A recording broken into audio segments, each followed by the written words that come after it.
नमस्कार,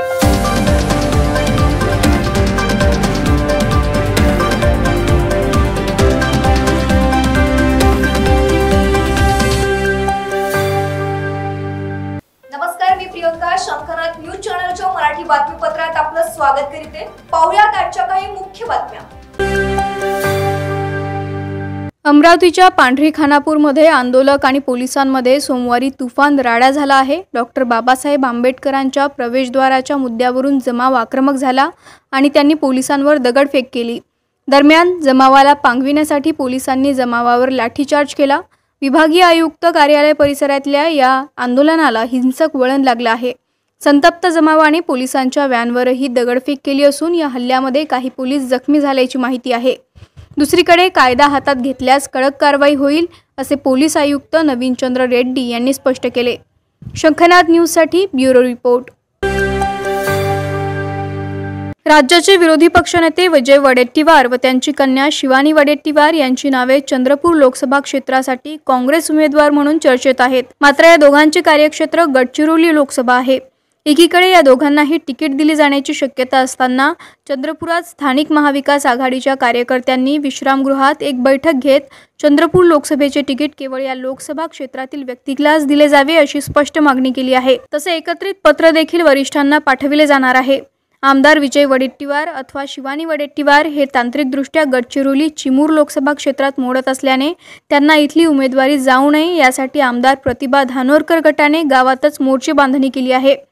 काँग्रेसने तातडीने तिकीट जाहीर करून संभ्रम संपवावा यासाठी या बैठकीचे आयोजन केल्याची माहिती नेत्यांनी दिली आहे. पुढील काही दिवसात 15ही तालुक्यात महाविकास आघाडीच्या घटक पक्षांचे मेळावे आयोजन केले जाणार आहे. शंखनाथ न्यूज साठी ब्युरो रिपोर्ट. आज इस बैठक में हम सभी ने एक ही निर्णय लिया कि जो भी लोकसभा का कैंडिडेट रहे वो चंद्रपुर लोकसभा क्षेत्र के अंदर का कैंडिडेट रहने को ना, और जो चुन के आ सकता ऐसे मेरिट पर उसको टिकट देने को ना कांग्रेस पक्ष ने और महाविकास आघाड़ी ने. पिछले कुछ दिनों से जो संभ्रम की स्थिति जिले में चल रही है उसको जो खत्म करने के लिए जल्द से जल्द कांग्रेस ने अपना उम्मीदवार घोषित करने को ना, और कांग्रेस ने जो लोकसभा क्षेत्र के अंदर आता है कैंडिडेट आता है उसी को कांग्रेस ने टिकट देने को ना, यही एक हमारी आज हमारा निर्णय हुआ है. लवकरात लवकर उमेदवार जाहीर जेव्हा केव्हा होईल तोपर्यंत आम्ही सगळ्यांनी स्ट्रॅटेजी ठरवली की आपण एक एक विधानसभावर बैठकांचं आयोजन सुरू करू आणि 15 तारखेला चंद्रपूर विधानसभेची एक मोठी 1000-1500 कार्यकर्त्यांची या सर्व घटक पक्षांच्या एकत्रित कार्यकर्त्यांची बैठक आयोजन करण्याचं निश्चित झालेलं आहे. आम्हाला आमच्या पक्षाकडून सुद्धा आदेश आले की सर्व पक्षांच्या तालुकानिहाय बैठका घ्याव्या आणि त्यानंतर जिल्ह्याची एक बैठक. जिल्ह्याचे काँग्रेसचे अध्यक्ष सुभाष भाऊ धोटे हे या धावपळीतच मुंबई दिल्ली उमेदवाराच्या धावपळीत असल्यामुळे ते आज या बैठकीला उपस्थित नाही राहू शकले, परंतु पुढे त्यांच्या मार्गदर्शनामध्ये संपूर्ण जिल्ह्यातल्या 15ही तालुक्यांमध्ये आम्ही असं या पद्धतीचं नियोजन करू. महाविकास आघाडीचा उमेदवार कसा जिंकता येईल यासाठी सुद्धा आम्ही चर्चा केली आणि आमच्या सर्वांनुमते एकच ठरलं का काँग्रेसचे जे पक्षाचे नेतृत्व आहे यांनी इथला पक्षाचा कॅन्डिडेट लवकरात लवकर जाहीर करावा आणि सक्षम असा जिंकणारा इथलं जे समीकरण आहे याचा सगळा अभ्यास करून आपल्या लोकसभा क्षेत्रातलाच उमेदवार द्यावा, जेणेकरून आम्हाला सगळ्यांना इथं जे सर्वसामान्य जनतेचा जो आवाज आहे हे लोकांपर्यंत त्यांच्यापर्यंत आम्हाला पोहोचवायचा आहे. यासाठी आम्ही स्वतः एक पत्र सुद्धा सगळ्या पक्षातर्फे आम्ही काढणार आहोत आणि वरिष्ठांपर्यंत हे सगळं पाठवणार आहोत. आणि येत्या 15 तारखेला एक मोठा सगळ्यांच्या चंद्रपूर इथून विधानसभा क्षेत्रातून आम्ही आमच्या सर्व पक्षाच्या घटक पक्षाच्या सगळ्या पदाधिकाऱ्यांच्या कार्यकर्त्यांचा एक मोठा मेळावा करणार आहोत आणि लोकसभेचा बिगुल फुकणार आहोत. सुरेश भट सभागृह नागपूर येथे 9 मार्च रोजी घरगुती भांडी वाटप कार्यक्रम लोकसभा निवडणुकीच्या तोंडावर भाजपतर्फे आयोजित करण्यात आला होता. मोफत भांडी वाटप कार्यक्रम 8 मार्च जागतिक महिला दिनापासून 11 मार्चपर्यंत असा 4 दिवसाचा कार्यक्रम ठरवण्यात आला होता. महाराष्ट्र इमारत व बांधकाम कल्याणकारी मंडळ या नावाखाली इमारत बांधकाम कामगार व घरेलू कामगार नोंदणी व नूतनीकरण कार्यक्रम आयोजित करून हजारोंच्या संख्येने महिलांना एकत्रितपणे भट सभागृह रेशीमबाग येथे मोफत भांडी वाटप करण्यात येणार असे आमिष दाखवून बोलावण्यात आले होते. वरील कार्यक्रमाला भाजपातील मातब्बर नेते येणार अशी माहिती नागरिकांमधील चर्चेतून समजली। मिळणारी घरगुती भांडी ही अंदाजे 15,000 रुपये किमतीची आहेत असे दर्शवण्यात आले होते, परंतु ढिसाळ व्यवस्थेमुळे अचानक गोंधळ होऊन एका महिलेला आपला जीव गमवावा लागला। तसेच कित्येक महिला गंभीर जखमी होऊन रुग्णालयात उपचार घेत आहेत। मृतक महिला एकापेक्षा अधिक आहेत असे बोलल्या जात असून जखमीचा आकडा सुद्धा मोठा असून तो आकडा सांगण्यास नकार देण्यात येत आहे। मृतक महिलांच्या परिवाराला 10 लाख रुपये आर्थिक मदत देऊन परिवारातील एकाला शासकीय नोकरी देण्यात यावी, तसेच गंभीर जखमी अवस्थेत असलेल्या महिलांच्या परिवाराला 5 लाख रुपये सानुग्रह राशी देण्यात यावी अशी मागणी उद्धव ठाकरे गट शिवसेनेच्या वतीने करण्यात आली आहे। हा कार्यक्रम भारतीय जनता पक्षाचा होता। त्या कार्यक्रमात शासकीय कर्मचारी व अधिकारी सुद्धा उपस्थित होते असे कळते। राजनीतिक पक्षाच्या कार्यक्रमांमध्ये शासकीय कर्मचाऱ्यांचा योगदान असणे कितपत योग्य आहे, त्यामुळे जे असतील त्यांच्यावर सुद्धा कारवाई होणे अपेक्षित असून भारतीय जनता पक्षाचे राज्य अध्यक्ष चंद्रशेखर बावनकुळे, विद्यमान खासदार तसेच केंद्रीय परिवहन मंत्री नितीन गडकरी व महाराष्ट्राचे गृहमंत्री देवेंद्र फडणवीस यांच्यासह आयोजकांवर सुद्धा कायदेशीर कारवाई होणे अपेक्षित आहे। निवडणुकीच्या तोंडावर जनतेला आमिष दाखवून मताचे राजकारण करणे हे योग्य नाही, त्यामुळे आयोजकांवर कठोर कारवाईची मागणी शिवसेना ठाकरे गटाने केली। कॅमेरामॅन प्रवीणसह सनी भोंगाडे, शंखनाद न्यूज, नागपूर। कोणी निवडणूक लढावी कोणी नाही लढावी आमचा पक्ष श्रेष्ठी ठरवतील उद्धव ठाकरे साहेब, त्यामुळे कोण लढेल अजून सुद्धा ठरलेला नाही, परंतु मी इच्छुक उमेदवार आहे आणि ही सीट शिवसेनेच्या हक्काची आहे। 20 वर्षापासून आम्हीच लढत आहोत, शिवसेना लढत आहे, जिंकत आहे, त्यामुळे ही सीट शिवसेनेच्या खात्यात राहील आणि महाविकास आघाडीच्या माध्यमातून मी उमेदवार राहील असा मला विश्वास आहे। आजच आमचे नेते संजय राऊत साहेबांनी बोलले की ज्या ज्या लोकांना दबाव टाकून जबरदस्तीने त्यांना दबाव टाकून त्यांना मिसगाईड करून त्यांच्या कुटुंबाला जैलात टाकण्याच्या, त्यांच्यावर खोटे गुन्हे दाखल करण्याच्या, दबाव टाकून त्यांना आपल्या पक्षात घेण्याच्या षडयंत्र म्हणजे हिटलरशाही राज्य महाराष्ट्रात आणि देशात चाललेलं आहे, त्यामुळे घाबरलेले लोक दुसऱ्या गटामध्ये जात आहेत। किचन किट साहित्य वाटपाचा जो कार्यक्रम केलेला होता त्यामध्ये येणाऱ्या निवडणूक पाहून लोकांना आकर्षित करणे, अशा प्रकारचं प्रलोभन देण्याचं काम, गर्दी जमवण्याचं काम हे नागपूर भारतीय जनता पक्षातर्फे झालं आणि त्या ठिकाणी कुठल्याही प्रकारची इतके गोरगरीब जनता त्या ठिकाणी येणार होते, सामान्य जनता त्या ठिकाणी आल्या होत्या, परंतु त्या कार्यक्रमाचं आयोजन कुठल्याही प्रकारचं भारतीय जनता पक्षाने केलेलं नाही। त्या ठिकाणी महिलांसाठी कुठल्याही प्रकारची पाण्याची व्यवस्था नाही, बसण्याची त्या ठिकाणी व्यवस्था नाही, इवन नाश्त्या पाण्याचंही काही नाही, अशा प्रकारचा आणि जे पूर्ण नागपूर शहराचा एकाच ठिकाणी कार्यक्रम झाला जो की विधानसभा वाईज किंवा झोन वाईज व्हायला पाहिजे होता, परंतु नागपूर शहराचे संपूर्ण एकाच ठिकाणी आल्या कारणाने नियोजनबद्ध कार्यक्रम नसल्यामुळे, नियोजन शून्य असल्यामुळे केवळ निवडणूक आणि राजकारणाचा फायदा घ्यावा अशा प्रकारचा भारतीय जनता पक्षाने हा कार्यक्रम केला आणि लोकांना खऱ्या अर्थाने न्याय देणे किंवा त्यांना खरोखर मदत झाली पाहिजे हा दृष्टिकोन नव्हता, तर राजकारण हा दृष्टिकोन होता आणि या दृष्टिकोनातूनच तिथे अतिशय दुर्दैवी आपल्या नागपूर शहरामध्ये घटना घडली।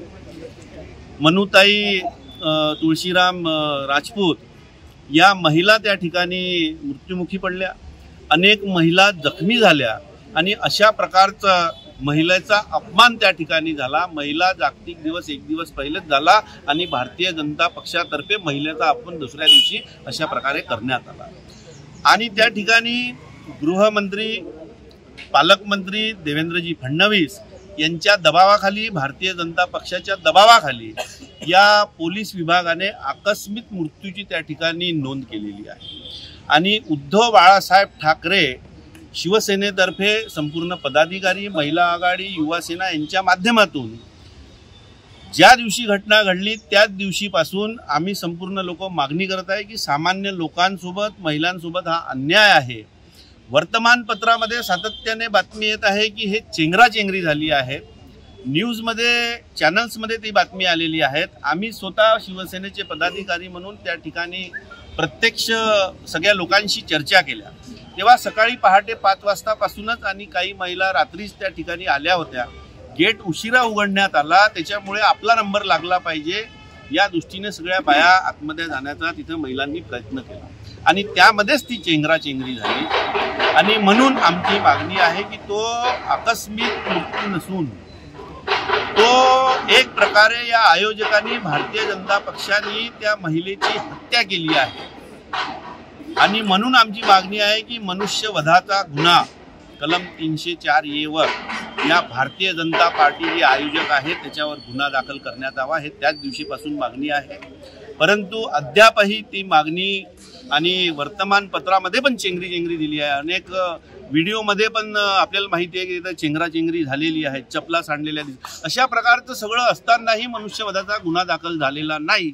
म्हणून आम्ही उद्धव बाळासाहेब ठाकरेचे, शिवसेनेचे सगळे लोक, पदाधिकारी, कार्यकर्ते म्हणून या पोलीस स्टेशनमध्ये आलो आणि यांना सांगितलं की तिथे चेंगराचेंगरी झाली, त्याच्यामुळे त्यांची मृत्यू झाली, म्हणून मनुष्यवधाचा गुन्हा दाखल करावा अशा प्रकारची मागणी या ठिकाणी आम्ही केली. आणि येत्या 3 दिवसामध्ये जर मनुष्यवधाचा गुन्हा भारतीय जनता पक्ष आयोजकावर नाही झाला तर आम्ही शिवसेनेच्या माध्यमातून मोठं आंदोलन उभं करू. आणि या आंदोलनामध्ये कमी काही जास्त घटना घडल्या तर त्याला सर्वस्वी जबाबदार हे सरकार व हे कोतवाली पोलीस स्टेशन राहील अशा प्रकारचं त्यांना या ठिकाणी माहिती दिली. लोकसभा निवडणुकीच्या सीटांसाठी मागील 2 महिन्यांपासून वंचित बहुजन आघाडीची महाविकास आघाडीच्या नेत्यांसोबत बैठक सुरू आहे. मात्र अद्यापही या बैठकीतून काहीही निष्पन्न झाले नाही. त्यामुळे पुढच्या 2-3 दिवसात आमच्या मागण्यांवर सकारात्मक उत्तर मिळाले नसल्यास आम्ही स्वतः सर्व जागा आपले उमेदवार लढवू अशी प्रतिक्रिया वंचित बहुजन आघाडीचे नागपूर जिल्हा प्रभारी खुशाल मेश्राम यांनी पत्र परिषदेत व्यक्त केली. आजकाल एखाद्या मुलांना पालकाबाबत किंवा पालकांना मुलाबाबत फोन करून सांगण्यात येतं की तुमच्या मुलाच्या विरुद्ध गुन्हा दाखल झालेला आहे आणि त्याला आम्ही कस्टडीमध्ये घेतलेला आहे. पोलीस ऑफिसर असल्याची बतावणी केली जाते आणि त्यातून धमकावून पैसे उकळण्याचे प्रकार सध्या सुरू आहे. वर्धा सायबर सेल व सायबर पोलीस स्टेशन येथे या प्रकारचे 10 तक्रारी प्राप्त झालेल्या आहेत. या बाबतीत आम्ही सर्व नागरिकांना कळवू इच्छितो की असा कॉल आल्याच लगेच आपल्या कुठल्याही OTP वगैरे शेअर करू नये किंवा आपली वैयक्तिक माहिती न देता पहिल्यांदा हे सर्व व्हेरीफाय करायला पाहिजे, त्याच्यानंतरच पुढील कारवाई करायला पाहिजे. या बाबतीत नागरिकांनासुद्धा कळवण्यात येतं की ज्याही नंबरवरून कॉल येतो आहे आपल्याला त्याची लवकरात लवकर माहिती सायबर पोलीस स्टेशनला किंवा सायबर सेल येथे कळवली पाहिजे, जेणेकरून असे नंबर ब्लॉक करण्यात येतील. लोकसभा निवडणुकीच्या सीटांसाठी मागील 2 महिन्यांपासून वंचित बहुजन आघाडीची महाविकास आघाडीच्या नेत्यांसोबत बैठक सुरू आहे. मात्र अद्यापही या बैठकीतून काहीही निष्पन्न झाले नाही. त्यामुळे पुढच्या 2-3 दिवसात आमच्या मागण्यांवर सकारात्मक उत्तर मिळाले नसल्यास आम्ही स्वतः सर्व जागा आपले उमेदवार लढवू अशी प्रतिक्रिया वंचित बहुजन आघाडीचे नागपूर जिल्हा प्रभारी खुशाल मेश्राम यांनी पत्र परिषदेत व्यक्त केली. वंचित बहुजन आघाडी हा पक्ष इथल्या शोषित, पीडित, सत्तेपासून वंचित असलेल्या सर्व समूहाला राजकीय सत्तेमध्ये सन्मान, वाटा मिळवून देण्यासाठी निर्माण झालेला आहे. 2019 पासून आम्ही या महाराष्ट्रामध्ये ज्या समूहाला कोणतीही ओळख नाही, कोणताही राजकीय पक्ष हा सत्तेमध्ये सहभागी करून देण्यासाठी आपल्या पक्षांतर्गत उमेदवारी देत नाहीत, अशा सर्व समूहांना महाराष्ट्रामध्ये उमेदवारी देऊन त्यांना सत्तेत बसवून तुमचे प्रश्न हे तुमच्या मार्फतच सोडवले गेले पाहिजेत, अशा प्रकारची भूमिका वंचित बहुजन आघाडीने घेतलेली आहे. सध्या पूर्व विदर्भातल्या 6 लोकसभेच्या निवडणुकीच्या संदर्भात ज्या पद्धतीनं महाविकास आघाडीचे जे उमेदवार आहेत यांचे संभाव्य नावं जी समोर येत आहेत, ही इथली प्रस्थापित नावं आहेत. मग ते काँग्रेस पक्षातले असोत किंवा महाविकास आघाडीतल्या इतर पक्षातलेही असोत.